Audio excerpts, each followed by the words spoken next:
20, 25 minutes in. This is the first time that I'm talking about any of it. And the counsellor stood up and went, I can't deal with this, and walked out of my session and like walked out of my house. And I was like left there thinking, if you can't deal with this, then what am I supposed to do? I'm the one experiencing it. And so I had this extra narrative going, I'm broken, I'm doing it wrong, I'm doing grief wrong, I'm getting it all wrong. And that kind of built up over time. And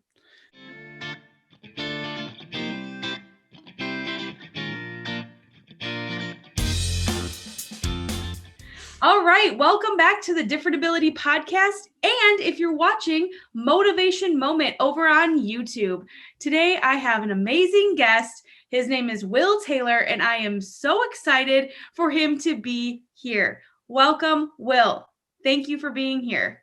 Thank you for the introduction, Katie. Yeah, wonderful to be here with you today. Awesome. And if you guys can hear, I mean, he's not from the US, so this is exciting for me.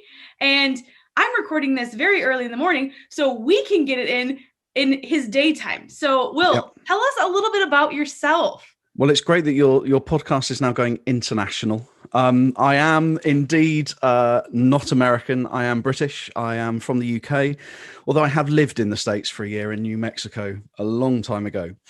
But now, I'm working in the UK, working exclusively online now. So I'm a therapist. So counsellor, therapist. I work for the last kind of 10 years predominantly with young people, teachers and adults, kind of supporting schools and the mental health of young people around schools. Pandemic hit and everything changed, right? So no longer could what we call peripatetic workers, so people who move between schools, self-employed, no longer could they work in schools. Because I would have been what they call a super spreader. I was working, kind of like 8-9 different year groups, 20 different young people across 7 different schools. There's no way that I'm going to be doing that anymore. So I converted my garage. I'm working online as a therapist, as a coach, and as a clinical supervisor. So supporting those who work with other people, either as therapists or youth workers or pastors, that kind of work I'm doing now.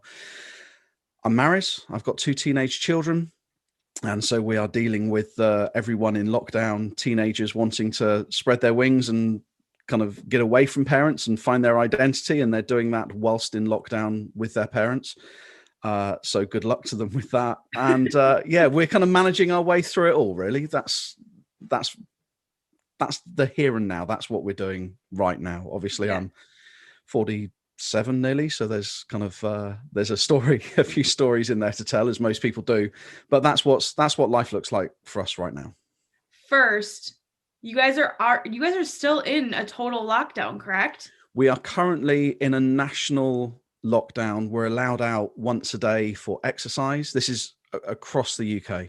Sure. Allowed out once a day for exercise. We have this new variant of COVID that has appeared, which seems to be even more transmissible than the previous variant.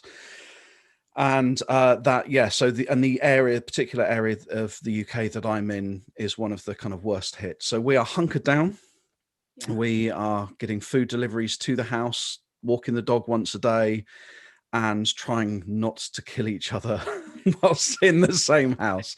And just supporting the kids, supporting them, trying to learn online. My wife works from home as well. So we're all kind of chewing up the internet and the broadband, and we're all kind of trying to do our very best. And today, in fact, we've told the kids not to do any school. We've given them a mental health day, a duvet day, and they're still in pajamas right now, and it's gone 1 o'clock in the afternoon. And we're just going, there's going to be a mental health tsunami after this, and we're going to try and pick and choose what we can control and where we can kind of put the brakes on for the kids and give them a bit of leeway. So yeah, it's quite tough over here at the moment, and there's even talk of even more restrictions coming in. So at the moment we have things like support bubbles, which are, if you're on your own, you can bubble, what they say, with another family. Sure. There's talk of that maybe being taken away. There's talk of limiting exercise even more. There's all sorts of things that they can do that's more, which I think would be devastating for obviously a lot of businesses and a lot of industry and a lot of just a lot of people's lives really. But we're, trying to do our best, trying to support each other. And kind of making connections is really important. Like this. I mean, exactly. Totally different areas. And second, I wanted to, before we go on, look at what you did with your garage. Like, no, like beautiful. Within 2 months. So if people aren't watching this, why not? But if they aren't, I know, right? If they aren't, then I've kind of tried to make it kind of quite nice. A nice, white walls, reasonable background with all my kind of books and learning and some interesting lights, and my guitar I've got out of storage and playing that a little bit more now, and just trying to, if people are going to spend their lives looking at me whilst doing therapy, I'm going to make it as interesting or as clean as possible a look, rather than them sitting in my lounge with me with my kids like throwing themselves everywhere. So no, I love it. And as an interior designer, that's my background. I mean, okay, you did a really great job. And high praise indeed. Then high praise indeed. If you're watching this, and if you're not watching, if you go over to YouTube, don't look at mine right now. Like, I'm still working through what I want to do. I haven't made a decision yet. So that's my problem over here. So, and if it's a shared space, right, it's difficult because it's got to be functional. It's got to, whereas this is like, I leave it, I lock the door, I disappear off, and it just stays as it is. Don't give me any more ideas. I'm going to tell Chad that he needs to build me a little studio, and he'll be like, well, get on it, Chad, get on it. Yeah, I know, right? No, this is perfect for this. But I love all of it. We'll talk more about that later. But awesome. Well, let's let people learn a little bit more about you, and how did you get into what you're doing right now and helping kids and parents and adults. I think it's really incredible. We've already talked a little bit, so I'm trying to be good about being like, I don't want to know it right now. So I want to talk more about what the journey. So. Yeah, so the journey to there. I mean, it's like many of these things, it's a culmination of many journeys all kind of coming together at one time. And I think sometimes we have this like clear vision of what we want life to be and what we want to do for a job, and that's really clear. And I never grew up knowing that. I always saw myself as a jack of all trades, a master of none, with some passions on the side, and none of it connected. I guess if we were to go way back, so that the work that I've done predominantly in the last kind of like 10, 15 years has been around mentoring and then latterly counseling young people who have experienced loss. And when I talk about loss, I'm talking about a broad spectrum of loss. So that idea that if we no longer have something, be it positive or negative, there is a loss associated with it.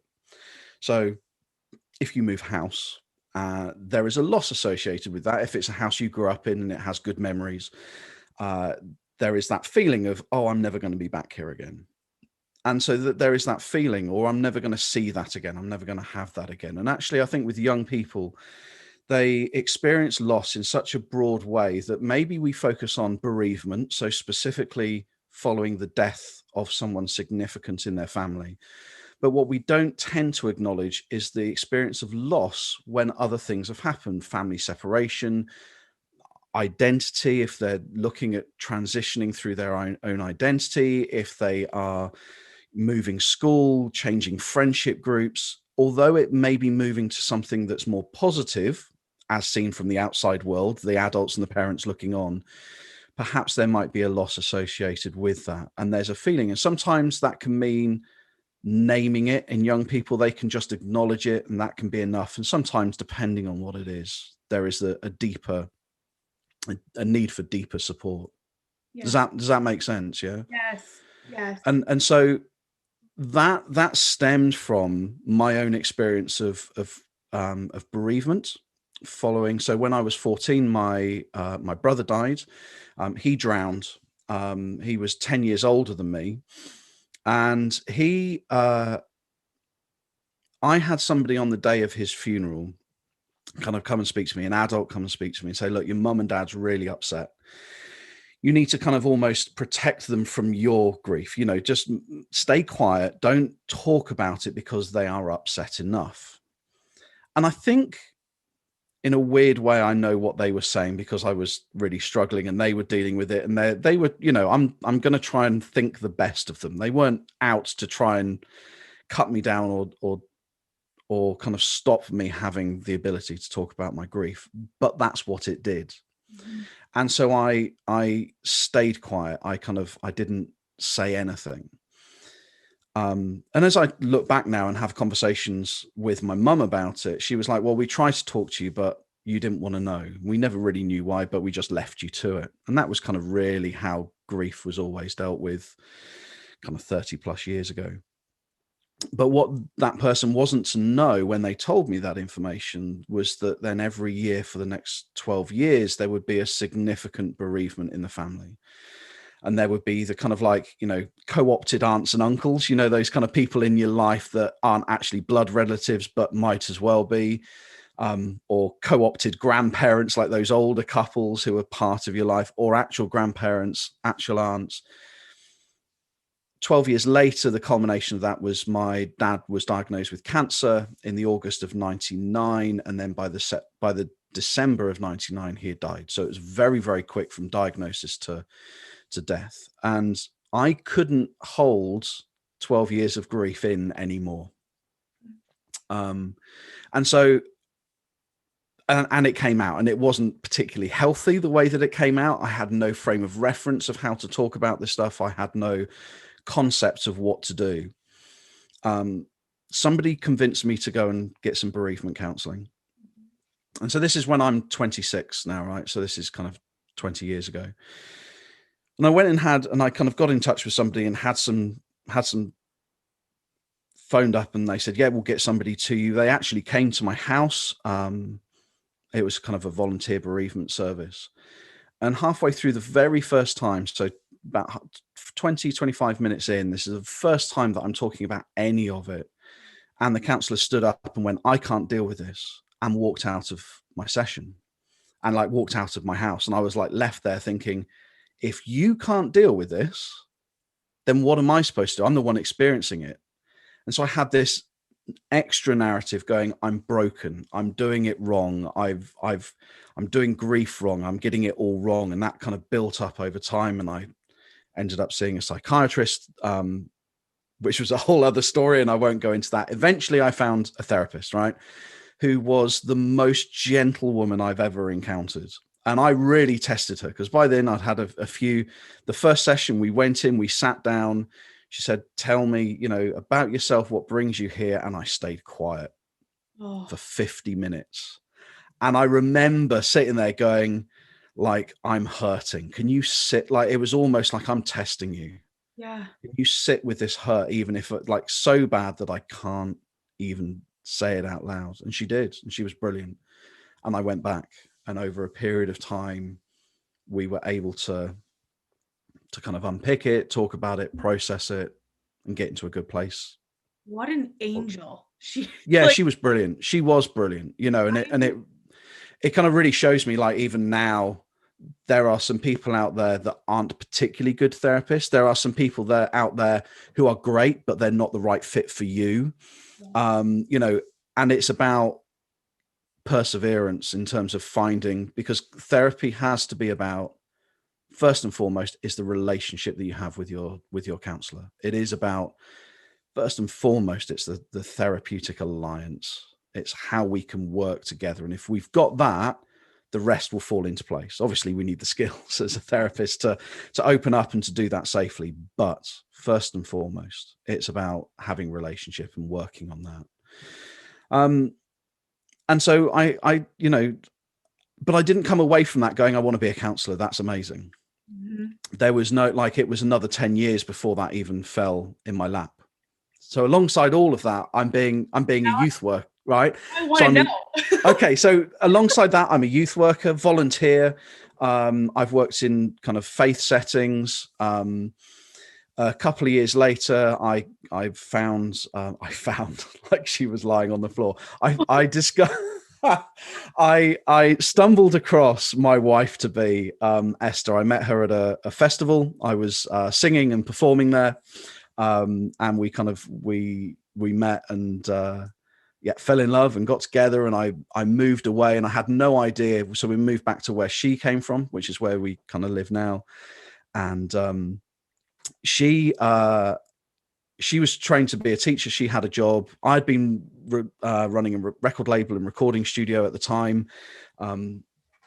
It was kind of, we'd got to the end of the life of that, and I didn't know what to do. And I ended up kind of getting a job for like the local government authority as a youth worker, and really started to put me really in line of professionally working with young people.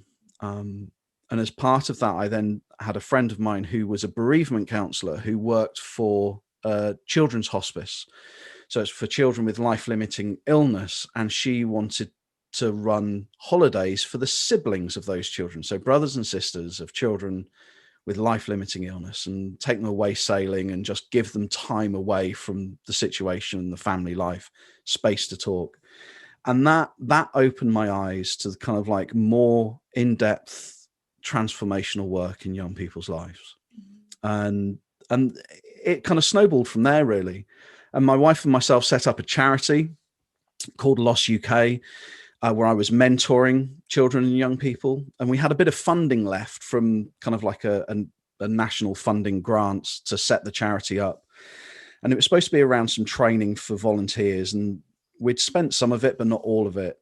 And we had to give it back if we didn't spend it in a day, right? So like the next day, the money would have to go back. And we got in touch and went, well, what if we used it for training for me to then train other people? And they were like, yeah, absolutely, no problem at all. And I phoned up a counselling practice that did some that trained you to be a counsellor. And I said, well, how much is this training? And they told me, and it was exactly the same amount as the money that we had in the pocket. So I was like, yep, okay, I'll do that. I didn't even think about it, right? It was just I'd done some basic training. Yeah. I'd done some really basic training. And I was like, no, let's do that. Yeah. Oh. And here I am. Like after 5 years, the charity, I was having to step up to be the CEO. Mm-hmm. And I was like, I don't want to do that. I just want to work with people. I don't want to do that management role. That's not me. My role is with people. Give me people. Mm-hmm. And so we decided to close the charity. My wife is now working full time as a fundraising manager for a national UK charity.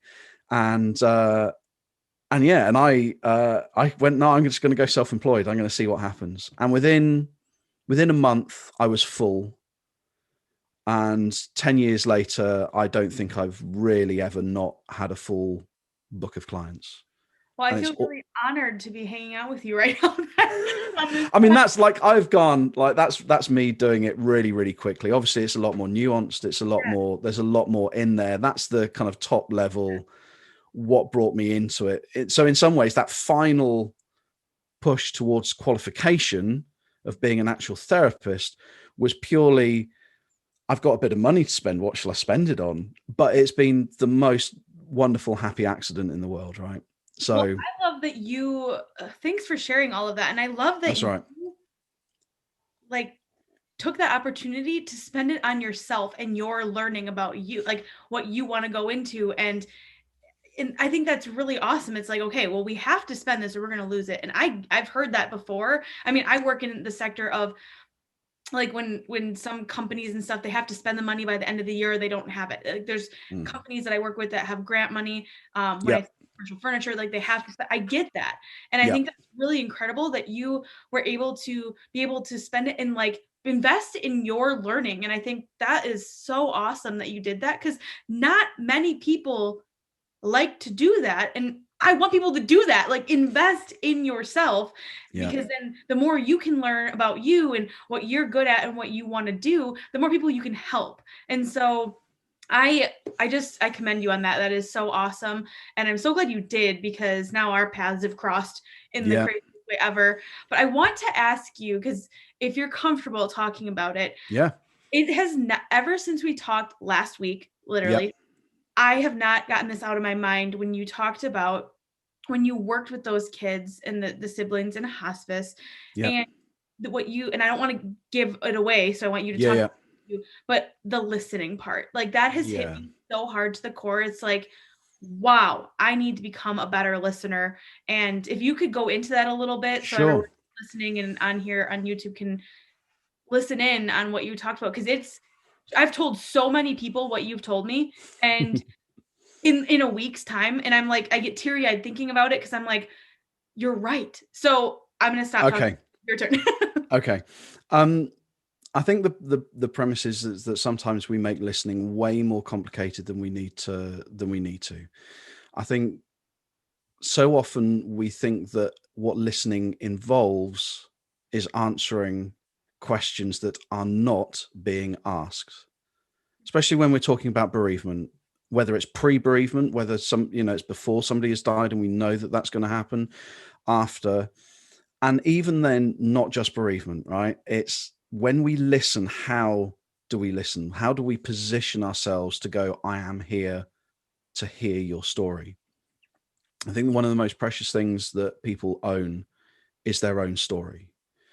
The most precious thing that people have is the uniqueness of their own journey and their own story, because it's something that is unique.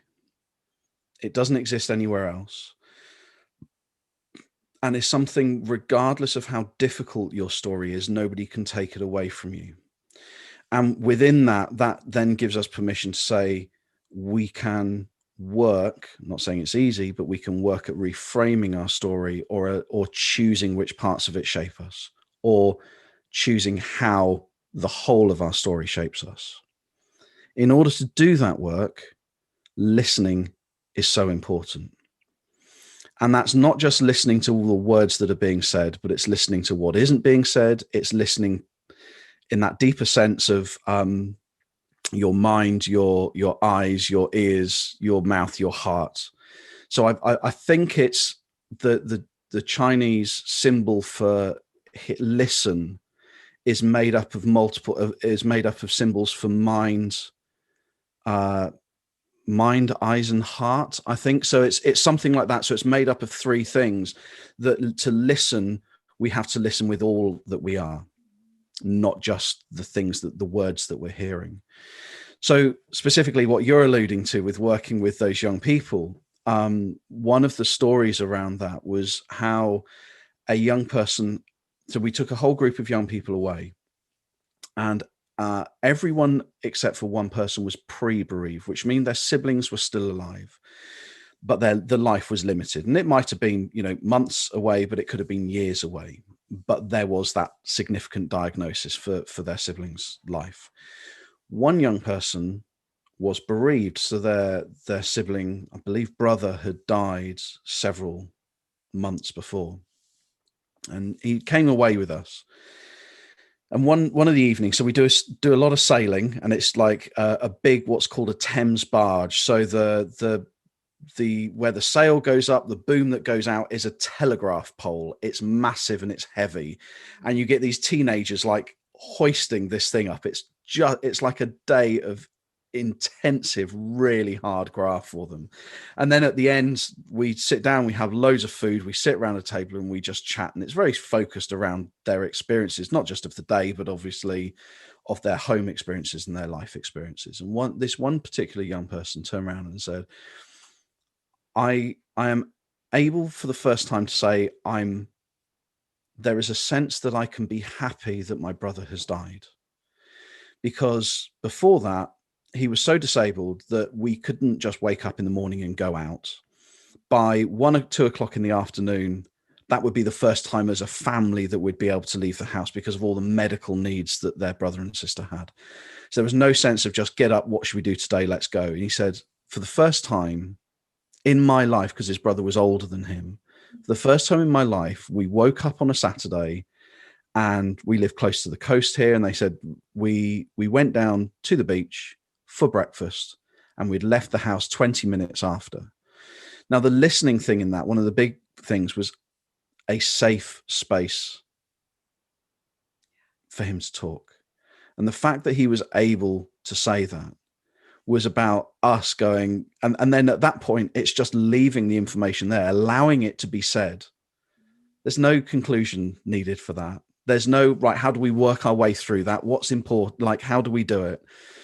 What was important was that he felt heard, that he could say it out loud, because he's like, I couldn't say that to mum and dad. Probably he possibly could have done, but as a teenage lad, that's going to be a very difficult conversation to instigate, right?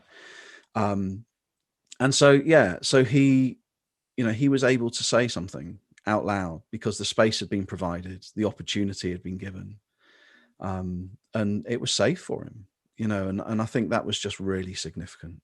And that taught me a lot about what listening is. Well, and thank you again for saying that. It's still every time, this is the second time I've heard that, and I get chills, and that's, to me, what I'm taking from that is that every person has a story, like we talked about, like you said already, and every person, their story matters. And, Yeah. Everyone goes through things differently. And that's what I think is so beautiful about our world, is that we all can, and that's my goal in life, is to celebrate our differences. And that's something I'm going to be taking myself. I'm over here like trying to hold back all the tears, because it hit me so hard. Well, like that is such a lesson to remember that there are other people around, right? Like everyone is going through something. Yeah. And we all have to step back sometimes and just listen and let them say things, even though it may hurt us. Like it may hurt, be like, oh my gosh, that's so hard to hear. But it is such a beautiful message, because that boy, that teenage boy, he had something to say. He had his own feelings, and they're not right or wrong. Like that is him. That's his story. And I think that's so beautiful that you gave them that space to be able to feel comfortable and talk. And I'm sure those other kids on that boat with you guys were like, wow, like they had the how do I want to say this? They were okay to be able to feel what they felt, because they were able to hear him. So thank you for sharing that. Every time you, again, second time, I'm over here crying. Yeah. Look, there's, obviously there's immediate parallels, and that was a real moment for me in terms of, as an adult, I'm giving this lad the permission to say what a lot of people don't give permission to say, in the way that I wasn't given that permission. Yes. Yeah. So, it was a moment when I kind of went, oh, I'm doing that thing. It wasn't intentional. Like I must go out and do the thing. That it was a sudden realization. Hang on, I can do something that was never given to me. And I only experienced that feeling after I had done it. I made that connection. But I think that space to tell stories is really important. I think a lot of therapy is like that space to tell our stories, and actually the stories of others, and quite often around bereavement, we shut down, we don't talk, especially in the Western world. Right. It's like, well, we don't talk about that. Being British, right? We don't talk about, oh no, stiff upper lip. We don't talk about that. And it's a post early Victorian hangover. So, the head of state, Queen Victoria at the time, she wore black. That's how you knew she was grieving. Then we had the Second World War, and we had the Blitz, and we had everything. And the messaging was, stiff upper lip, don't show Hitler that you're upset, just kind of walk through. Yeah. And so there is this institutional kind of keep a brave face and don't talk about it. Yet in tribes in Africa, they would have had a person whose job it was to be the librarian. So people would go to that person and they would tell stories of the heritage of their family. They would add, and it was the librarian's job to remember the whole village's stories. Wow. And then they would sit around a fire and they would tell the stories, keeping the legacy of those that had gone before, keeping that alive. And they would always have apprentices that sat with them, and their job was to learn the stories of the tribe. Wow. And there is something that I think that we miss as a Western nation, as even probably in Africa now, there's a lot of that maybe has been lost, because we don't need to do that anymore, do we? Because we've got Facebook, right? We've got our legacy and our story is on there, but it's not the real story. It's the polished version. It's the social media version. It's the thing that we only feel comfortable sharing. You look online now and it's like everyone going, look at the bread we've made, look at the cakes we've made. They're not showing pictures of their children or their teenagers just falling apart because they have no connection with friends. They don't show that. We show the sanitized, nice, social media version of our lives. Yeah. And so that idea of storytelling is lost because, I no matter who we are, we have the light and the dark in our families, right? Yes. But because we don't sit around and celebrate the lives gone before. So my dad died 20 years ago. Every so often on his anniversary, me and my wife sit down, because my wife never met him. We might sit down and we might get a couple of glasses of whiskey, and we light some candles, we tell stories, and we keep, and I do that with my kids, who obviously, again, never met him, so that they feel connected to my dad, even though it was kind of like 10 years apart. I love that you do that. That's such a great, being able, myself, losing someone so close to me this last year. Yeah. I think that's so beautiful. One thing I am grateful for, I do have some people in my life that are actually pretty good at being vulnerable. I have been learning about it, doing better at it. I never want my social media to be all perfect and look at my life. Like, Yep. there is really hard stuff that happens, and I don't want people to feel that it's never like that, because I imagine people looking and saying, gosh, she has it all. No, I don't. And I do not have it all together. But one person I'm going to totally name drop right now is my sister. She has done such a beautiful job, and she's going to listen to this and roll her eyes at me, I know, but at being real. When, we both have been grieving so in different ways of our grandma's passing, but her kids, she has allowed, I think she's done such a beautiful job of helping Jack and Maddie get through this too. That was their great grandma, and they were very close to her. And so being able to write notes to grandma and send them to heaven is what they do. And just all these things, and talking about it, and herself, even I saw a post from her the other day, and I'm just over here cheering her on, even though it was not it was actually a great post, but it made it real. She said something to the effect of, is anyone else's kids coming home from their first day back at school, really actually getting to be in school for a few minutes a day or whatever it is, and their kid is a totally different person and happy again?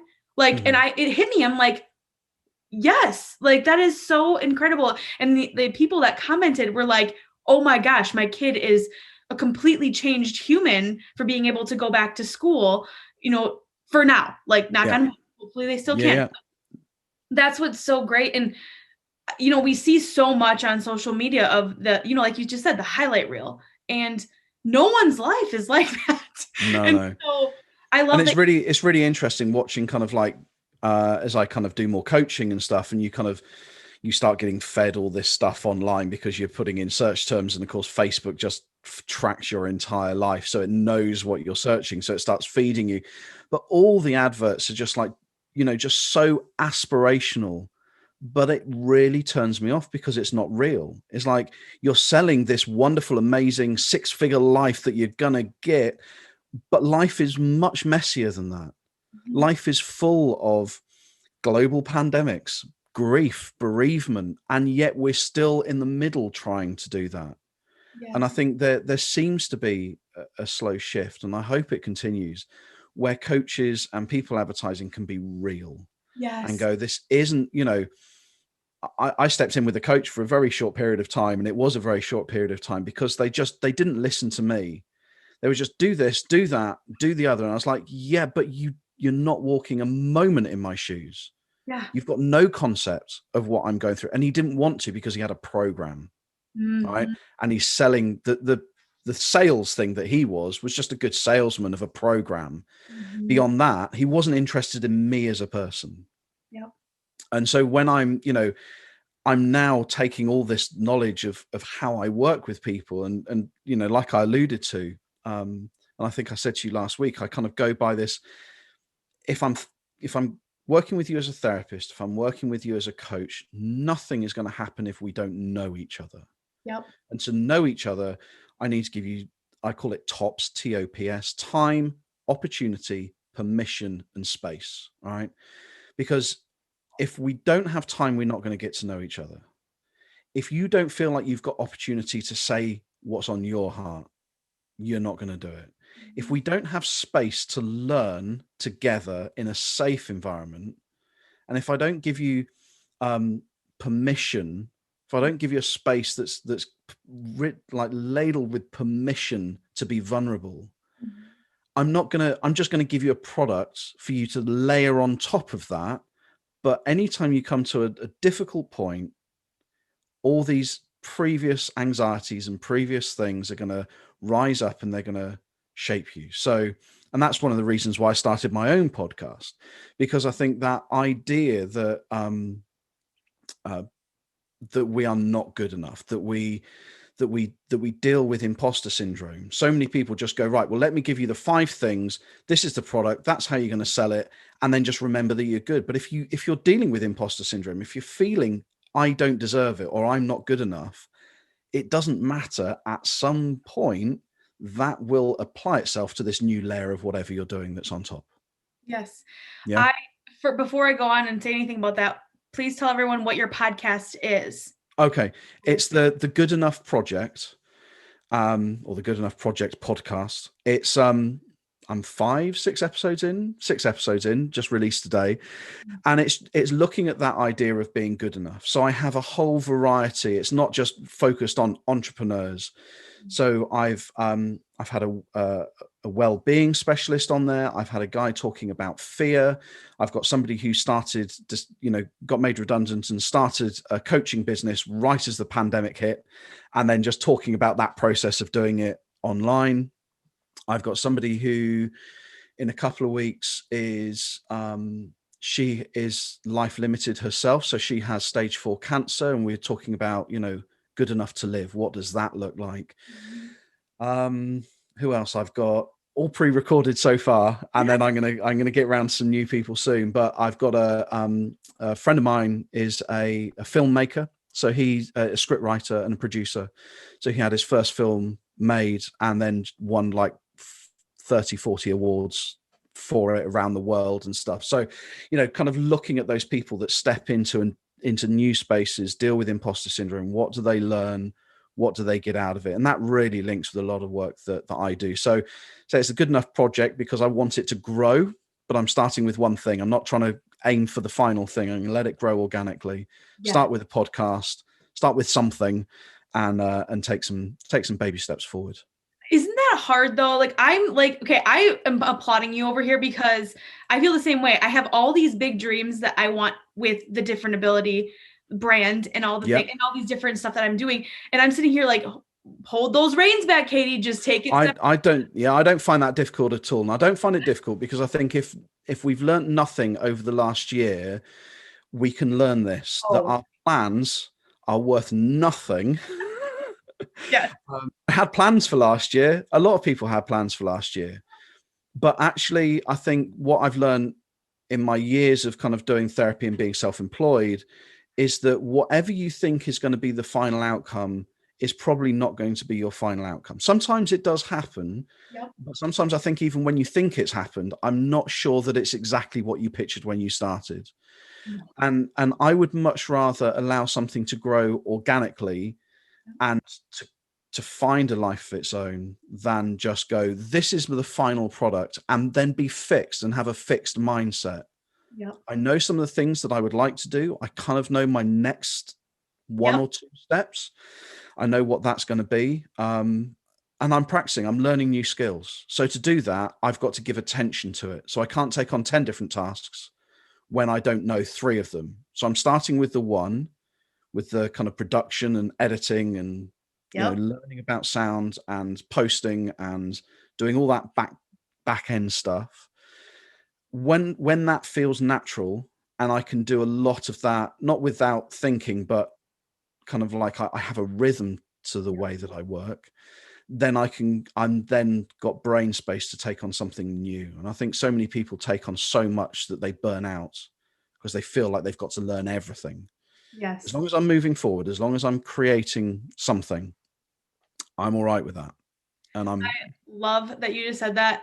Now, That is very valid. And Go on. everyone should listen to that, because I think for me is I just get excited. Like I have these dreams and I'm like, and you're right. When you said, what did 2020 teach us? Like it like slapped me in the face. Like, oh no, it's cute, but no, Yeah. and so like, that's really brought me back to like, okay, step by step. And I love that you said that. I mean, I started my YouTube show last year, January 1st. And when the pandemic hit and all this stuff, I've always wanted to start a podcast. I shouldn't say always, ever since I started listening to podcasts, I wanted to start a podcast. And it really worked out well. In August is when I launched mine, because it was like, I have the time. Like, I mean, what else am I going? I mean, that's terrible, but like, I'm not going anywhere. So I was able to focus on those things. But I am at like the biggest dreamer ever. And I think for me, I have this big image, and by big, I mean, just like, I visualize. I'm dyslexic. I'm very visual. Reading, no. Visual, yes. I can close my eyes and actually visualize things. And I love that about myself, but it gets me into a little bit of trouble sometimes because I get overwhelmed. But I will say 2020 has taught me that. And I actually just talked about that on my podcast and my YouTube show, that it's cute that we had all these dreams and goals. I went back to that video of YouTube and I was like watching it and I was laughing because I'm like, oh, she had so much hopes and dreams. Like she had no idea what was coming. And that's kind of what life is like. But that's okay. I think, we need, what we don't want people to go away from this conversation with is don't have hopes, don't have dreams, just like stumble through life miserably waiting for the next bad thing to happen. That's clearly not what we're saying is, but I think it's about how we hold them. Yes. Because I think more than anything, not that they either happen or that they don't happen. I think what my experience, especially kind of starting and running a charity and helping other charities subsequently kind of set their aims and objectives and visions, one of the things that we can do is hold something so tightly that we miss opportunities. And we can really easily, and subsequently it can be, in reverse, if we don't hold them tight enough, we never really have a direct focus and we can lose traction because we're kind of spreading off in 1,000 different ways. I'm like you, I'm dyslexic. I'm a visual thinker. I'm a creative thinker. I know that I love new and shiny, right? I know that I'm not interested, in keeping something going. So I recognize that in doing a weekly podcast, I know right now I'm in the flush of it. I'm loving it. It's new, it's shiny. I can talk about it. In 18 months, I don't know. Yeah. But what I do know is that the content will still exist. It will still be valid conversations and I can move on. So I'm not holding myself to I must do this now for the rest of my life. Yep. But I'm also not on a very small, like macro level, micro. I never know which way around it is, the small detail thing. I'm not losing much focus that I will just not post it that week because, there's this new conversation that I need to have.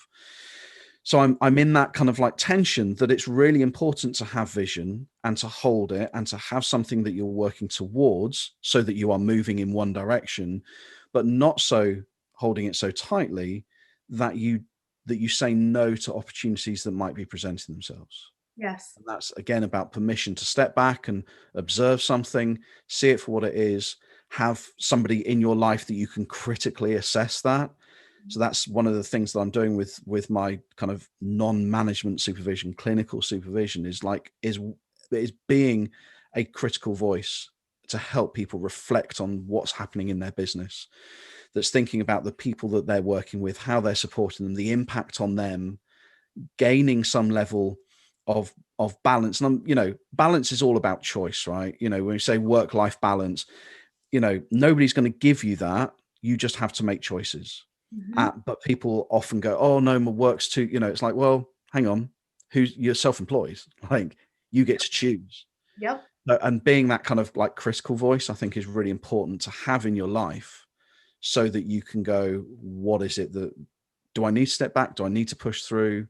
Is this personal resistance or is it external resistance? And to be doing those things, I think is really, asking those questions is really important. I love everything you just said. The things that came out of my mind when you were saying that is consistency and boundaries. Yep. Those are words that I say a lot, is like, I'm really good at setting boundaries and people don't like it, and that's okay because it's my life. And consistency that's one thing I've set the standard of, like, I've had people say, like, Katie, your videos, I look forward to listening to them every Monday.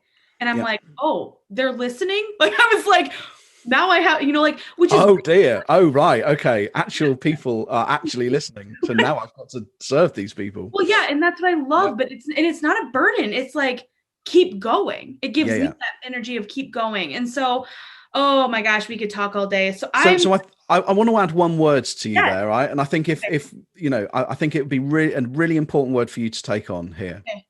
Tell me. Fun.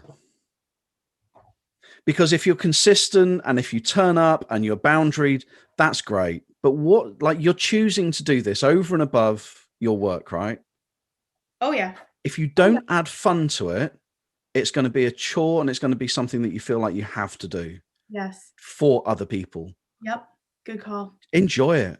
Like, if you don't enjoy it, don't do it. Like, you get to choose. Yes. And that's what's so cool about this is like, ever since 2021 started, I'm like, I am going to push myself to get more people, like meet more people. I love that. That's my favorite thing in the world is connecting with others. We've talked about that.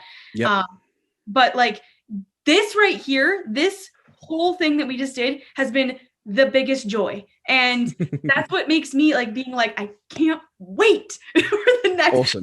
Who gets up at the crack of dawn? I mean, you guys can see back here over here, the sun is coming up with us. So, I mean, well, for that, I'm very grateful because your other option was doing it at 11 o'clock at night for me, which, you know.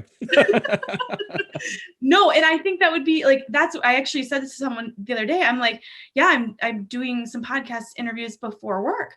Why? I'm like, because I have some really cool opportunities of people in the UK and other countries that I want to meet and talk to. And also I want people to hear their stories. Like, that is my number one thing. I love it. I've learned ever since I was a little kid, my mom and dad always saying, storytelling is a lost art. And I have done a pretty dang good job myself of being a storyteller. I think that comes from being dyslexic, not liking to write. I like to talk and communicate with people and meet, but I don't want that to go away. And and you've said it and I've said it, but like, stories connect people and they make people not feel alone and they make people feel like it's okay to be who they are. And that's where I'm so grateful that you were on this podcast with me today. And I cannot wait for people to go find you. And before we go here, because like I said, we can literally talk all day and I'm sure you want to go hang out with your family because that's a nice thing to do sometimes too.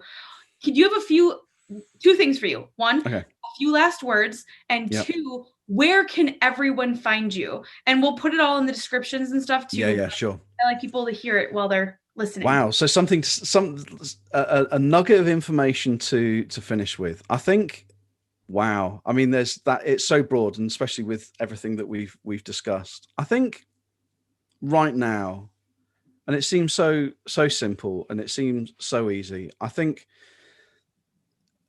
as a coach, you want clients, right?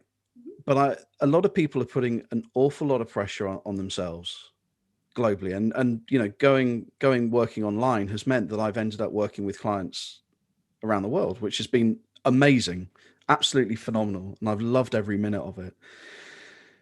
But universally, people are putting themselves under pressure to achieve and to do. There's an awful lot of kind of talk out there and online about, you're sitting down, you're doing nothing. Like, this is the time that you can do, achieve this, learn a new language, pick up the guitar, do whatever it is, start a business, do a side hustle. We are dealing with the single most destructive thing that is happening to our generation on a global scale. The thought that people want to be doing stuff, and people are, and I'm supporting them doing it, but even there is that little part of my brain right at the back that goes, why the hell are you doing this to yourself? Now, some people have to, right? They've been made redundant. We've got to do it. And that's why I exist, to come alongside them. But if you can take the pressure off of yourself and of your family and give yourself and your family time, opportunity, permission, and space to simply be, to tell some stories, to connect, to sit round, to, get a fire out in the back garden, in the backyard, whatever it is, toast some marshmallows. Yes. Just be, and be content with being together. And that is not easy. And that is a whole podcast in itself. Yeah.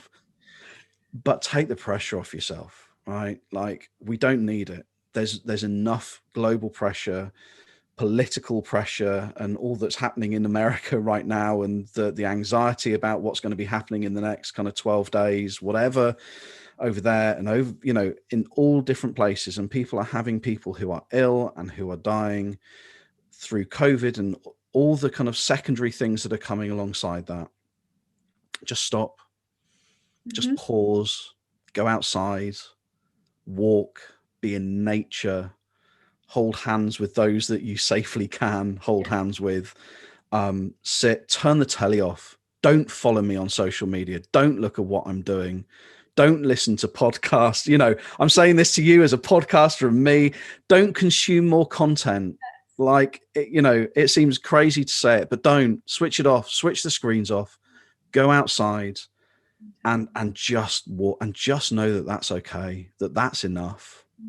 So if I was to say anything, switch off your iPod now, whatever it is that, your iPhone, your app, whatever you're doing, listening, don't hear where I am, switch off. If people never found me right now from listening to this because they switched off and they never came back, because they went, I feel really sorry for you, for your numbers on your podcast. But honestly, it would be brilliant, because I think people, even if it was just a moment, people would ground themselves in something real rather than something digital. And I love that you said that. I honestly do love that you said that, because it is true. Taking that time, and like we said before, everyone is online seeing all the things everyone's doing. I've had people say, you're doing everything. And I said, you have no idea. Like, you see like 2 hours of my day, really, truly 2 hours of my day at max, actually. Yeah. You have no idea what I'm doing outside of that. And don't judge, and don't, like, be critical of what you're doing versus what I'm doing, because our lives are different. And I know you just said switch everything off. You can after this, but I do want people to find it, because I think that people can learn from what you're teaching as well. And even if they're in a spot, when they're on their walk and they're out by themselves, because they don't have, like, there's no one here. I'm by myself. So if I can go on and get a little bit of light and I know what you're saying. I absolutely know what you're saying. And obviously I'm being can find you. I'm being slightly obtuse and rather, controversial on purpose, but I think there's a point in there, right? There is. People can find me. It's willtaylor.online, and I'm on Instagram with that. Will Taylor Online, I think, on LinkedIn. I have a Twitter account that I never use. I found it to be a not so helpful place 10 years ago, or whenever it was I was on it, but not anymore. But yeah, Instagram, I'm on TikTok, the same, kind of giving little kind of 30-second, 1 minute kind of nuggets of information. And I've started on, and I can't even remember what it's called. There's a Clubhouse. So today, you started on that? Yeah. So I got on there today. So I'm looking at really interesting ways of opening conversation, and maybe what therapy might look like in that kind of space, or I don't know. So I'm kind of, I'm in those places. I'm doing some stuff. I don't post all the time. I'm not spamming people's inbox with stuff. But yeah, if they want to follow me, do that, and then go and get outside. Yeah, just download the episode on his podcast and go for a walk. And as I say, and the podcast obviously is where I'm looking at everything, and willtaylor.online is my website address, where I'll be posting. Put it all down below. Yeah. And stuff, because Sounds good, Katie.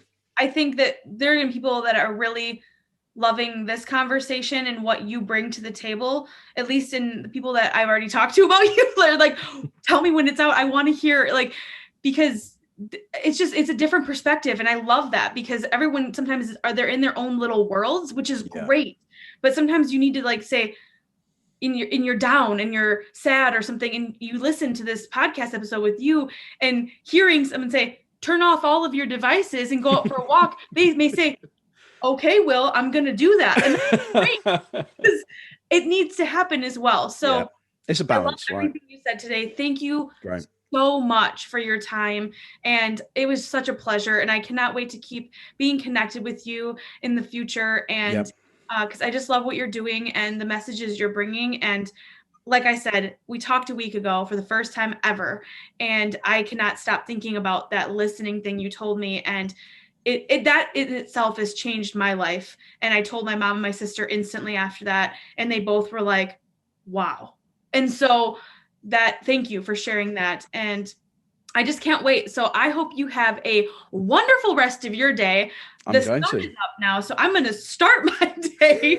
And I just really appreciate you, Will. Thank you so very much. And it's my pleasure, Katie. Thank you and keep going, keep doing it. Yes. Right? Just turn up. Yeah. And I'm going to still have fun though. Okay. You better. I'll be watching. Awesome. Well, thank you. And everyone else, if you need to find him, everything is down below. And until next time, thank you so very much. And I'll see you soon, Will. Thanks. Bye. Bye. It's been a long time ago. So I'm so glad you actually did say that. That is so great. And I love that it's kind of cheeky and like, yes, sucks for your guys' listeners, Katie. I like love it. Yes, this is like the best thing ever. So nice. Okay. awesome. Very cool.